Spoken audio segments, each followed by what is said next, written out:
Ranade, Gandhi and Jinnah by Babasaheb Ambedkar. 3. Who can be called a great man? If asked of military heroes such as Alexander, Attila, Caesar and Tamerlane, the question is not difficult to answer. The military men make epochs and effect vast transitions. They appall and dazzle their contemporaries by their resounding victories. They become great without wanting to be called great. As the lion is among the deer, so they are among men. But it is equally true that their permanent effect on the history of mankind is very small. Their conquests shrink, and even so a great general as Napoleon, after all his conquests, left France smaller than he found it. When viewed from a distance, they are seen to be only periodical, if necessary, incidents in the world's movement, leaving no permanent mark on the character of the society in which they live. The details of their career and their moral may be interesting, but they do not affect society and form no leaven to transform or temper the whole. The answer becomes difficult when the question is asked about a person who is not a military general, for it then becomes a question of tests, and different people have different tests. Carlyle, the apostle of hero worship, had a test of his own. He laid it down in the following terms.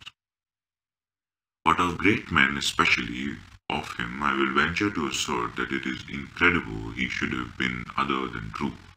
It seems to me the primary foundation of his this no man adequate to do anything, but is first of all in right earnest about it, what I call a sincere man.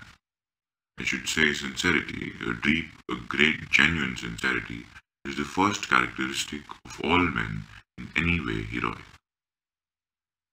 Carlyle was of course particular in defining his test of sincerity in precise terms, and in doing so he warned his readers by defining what his idea of sincerity was. Not the sincerity that calls itself sincere. Ah no, he said, that is a very poor matter indeed.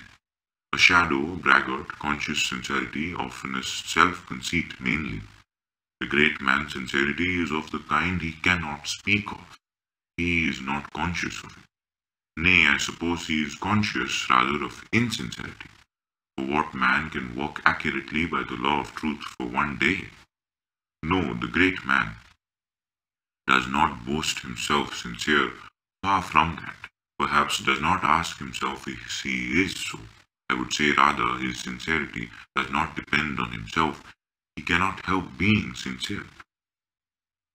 Lord Rosebery proposed another test when dealing with Napoleon, who was as great as an administrator as a general.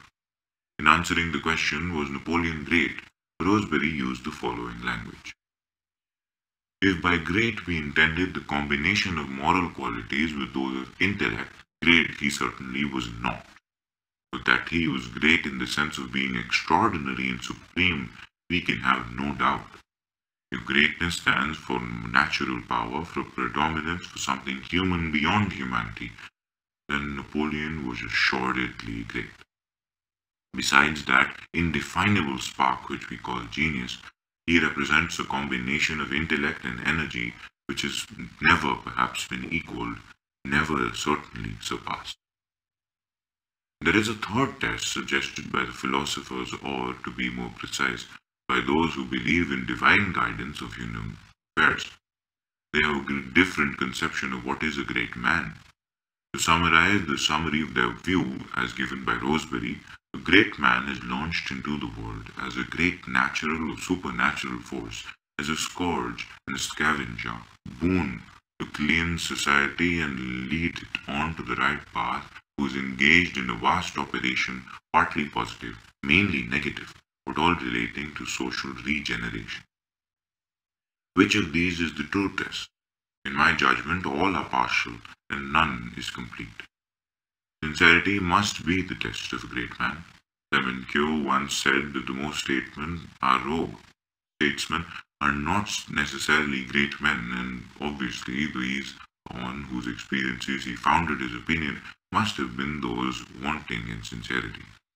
Nonetheless, no one can accept that sincerity is the primary or the sole test. For sincerity is not enough. A great man must have sincerity, for it is the sum of all moral qualities without which no man can be called great. But there must be something more than mere sincerity in a man to make him great.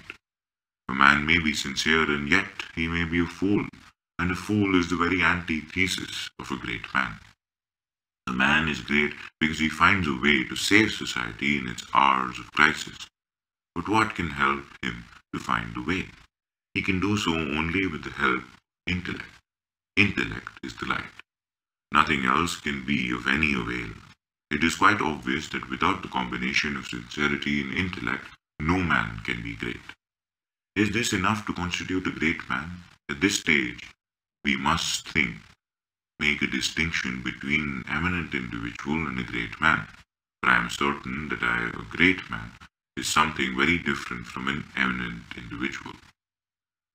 Sincerity and intellect are often to mark out an individual as being eminent as compared to his fellows.